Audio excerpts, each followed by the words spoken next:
रहे, लोगों को मरता हुआ देखते रहें और तमाम हुकूमतों में उनकी पार्लियामेंट्स में मजम्मती करारदाद पास होते हुए देखते रहे। खैर, हमें ज्वाइन किया है सीनियर तज्ज़ियाकार मंसूर जाफ़र साहब ने। मंसूर साहब, बहुत शुक्रिया, आपने वक्त दिया, आईआर एक्सपर्ट हैं।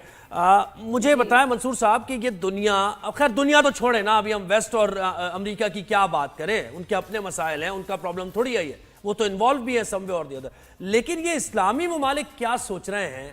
ये जो इस्लाम के पैरोकार हैं, मुमालिक हैं, और ये कहते हैं कि हम लोग अगर एक दूसरे के साथ यकजा हैं, जब इस्लाम, कहाँ हैं वो सारे? ओआईसी का प्लेटफॉर्म कहाँ है? औरतें बच्चे मरते हुए देख रहे हैं बस। बहुत शुक्रिया जी। जहाँ तक आपका ये कहना कि ये मगरब का, ये यूरोप का ये मसला नहीं है, तो मैं यहाँ वजाहत करना चाहूँगा, बुनियादी तौर पे ये मसला क्रिएट ही उन्हीं का किया हुआ है। बिल्कुल। और इसमें खास तौर पे जो बरतानिया का किरदार है वो इंतहाई शर्मनाक किरदार है कि जिस अंदाज से उन्होंने इस इलाके के बंदर बांट की और इसको तकसीम किया, और उसके बाद ये पूरा जितना भी मिडल ईस्ट का इलाका है, अरब दुनिया है, उसमें मुख्तलिफ छोटे छोटे सियासी घरौंदे, कहीं शेखडम कहीं किंगडम जो है, ये उन्हीं के ताउन से। नहीं सर, मैंने ये कहा कि अब sorry to cut you off, मैंने कहा कि मगरिब तो इसमें इन्वॉल्व ही है ना, वो तो कर ही रहा है, ये वो तो साथ ही दे रहे हैं, हम क्या कर रहे हैं? बिल्कुल। जहाँ तक ओआईसी का ताल्लुक है, तो ओआईसी बुनियादी तौर पे बनी ही इस मसले के हल के हवाले से थी, क्योंकि 69 में एक ऑस्ट्रेलवी यहूदी ने मस्जिद अक्सा को जब आग लगाई थी, तो उस वक्त मुसलमानों के जो जज्बात थे बहुत बरंगेज़ा थे, और उन जज्बात को उन जो जज्बात को चैनलाइज करने के लिए एक ऐसा प्लेटफॉर्म तश्कील दिया गया कि जिसकी नुमाइंदगी उस वक्त के तकरीबन 54 इस्लामी मुल्क जो है वो कर रहे थे, और उसका मकसद यही था कि मसला फ़लस्तीन के हल के लिए कंसर्टेड एफर्ट्स की जाए, और ख़ासतौर पर मुस्लिम दुनिया को मिलाकर इस मसले के हल के लिए कोशिश की जाए। और बिलखुसूस इस ओआईसी का जो हेडक्वार्टर है वो आर्जी तौर पे जद्दा में कायम किया गया है, लेकिन उसका जो मुस्तकिल हेडक्वार्टर है वो मकबूजा बैतुल मक़दिस में कायम किया जाना था। तो ये अपना जो बुनियादी मैंडेट है, ये तंजीम उस बुनियादी मैंडेट को रोज़े अव्वल से ही हासिल नहीं कर सकी, क्योंकि इस तंजीम को जिस अंदाज से एक्टिवेट होना चाहिए था, और ख़ासतौर पर इसमें शामिल जितने भी मुसलमान मुल्क हैं, और ख़ासतौर पर उनमें वो ममालिक के जो तेल की दौलत से माला माल है, दीगर मादनी दौलतों से माला माल है, और उनका इस वक्त की जो मिडल ईस्ट पॉलिटिक्स है उनमें एक बड़ा डिप्लोमेटिक और पॉलिटिकल बेस भी माना जा रहा है, और उनकी इक्तिसादियात और ख़ासतौर पे जो इस वक्त उनकी जो इकोनॉमी है वो भी इतनी ज़्यादा प्रोमिसिंग है कि जिसके लिए इस वक्त अमेरिका के मुंह से भी रालें टपक रही हैं, और यूरोप जो है वो भी अपनी तमाम की तमाम जो नज़रें जो है वो इसी इलाके पर गाड़े हुए हैं। तो लिहाजा मैं समझता हूँ कि इस वक्त सबसे हाई टाइम है कि अमेरिका में एक ट्रांजैक्शनल नौइयत का सदर है जो कुछ लो और कुछ दो के मामलात के उसूल पर काम करते हैं। तो इस वक्त मैं समझता हूं कि जिस तरीके से उन्होंने इस खित्ते की जो दौलत है, जो इस खित्ते के वसाइल हैं, उनको अमरीकी पॉपुलेशन और अमरीकी आबादी के वेलबींग के लिए इस्तेमाल करने का, तो कम से कम इन रेसिप्रोकल टर्म जो है, यही मुस्लिम दुनिया, यही खित्ते के ममालिक इस वक्त मसला फ़लस्तीन के हल के हवाले से पहले नहीं हल किया, तो अब ये क्या हल करेंगे? मंसूर साहब, ये बताएं कि इजराइल ने कहा कि जी 100 ट्रक जो हैं गजा की एड के लिए उन्होंने अलाउ किए हैं कि वो जा सकते हैं, लेकिन पहुंचे नहीं, कुछ मिला नहीं।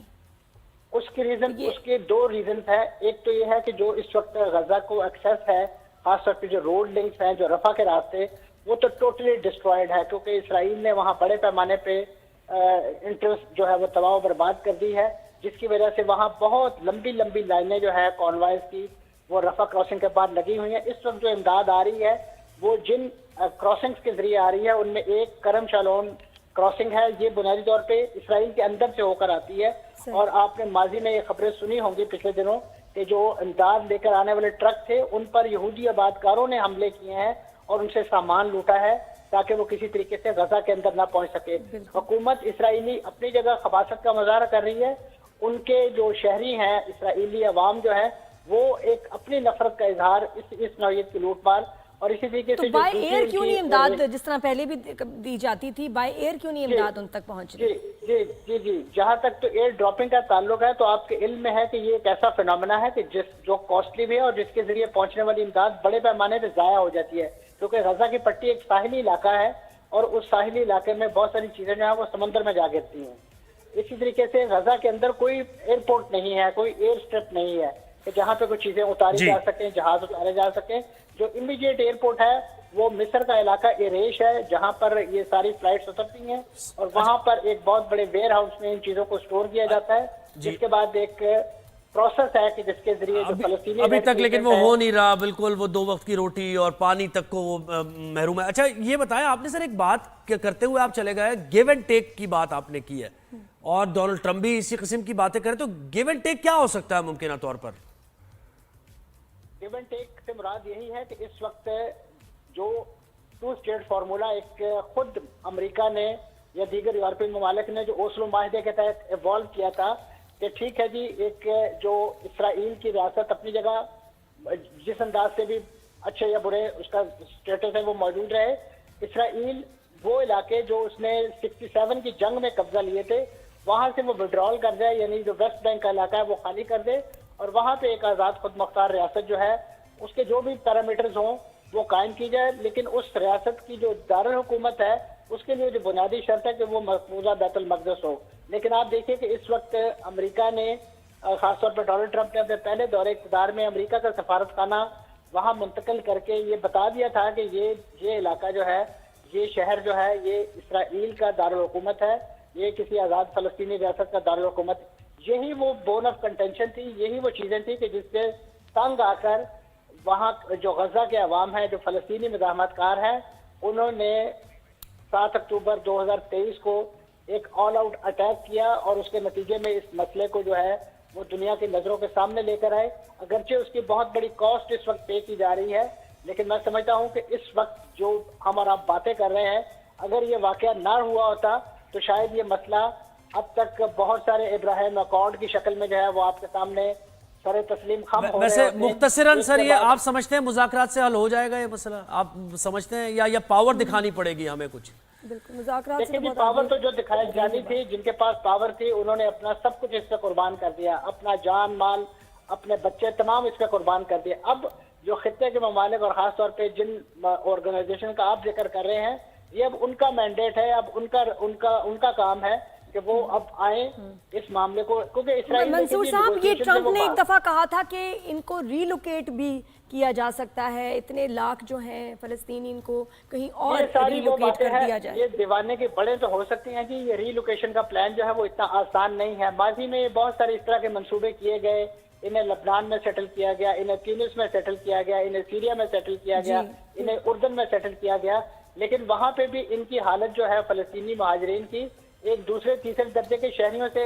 बेहतर नहीं है। वहां पे ना इन्हें मुलाजमत के मौके मैसर है, ना इन्हें, तो इसी लिहाज से इनकी यहाँ से बदतर जिंदगी है, जिसका एक रोशन ख्वाब दिखा के कभी डोनाल्ड ट्रंप साहब उन्हें मिस्र भेज रहे हैं, कभी उर्दन भेज रहे हैं और कभी लीबिया भेज रहे हैं। उन्हें इसकी रिपरकशन का अंदाजा नहीं है, क्योंकि ये अगर एक फ्री चॉइस इन्हें दी जाए तो वाई नॉट यूरोप, फिर इन्हें यूरोप में क्यों नहीं सेटल किया जाता?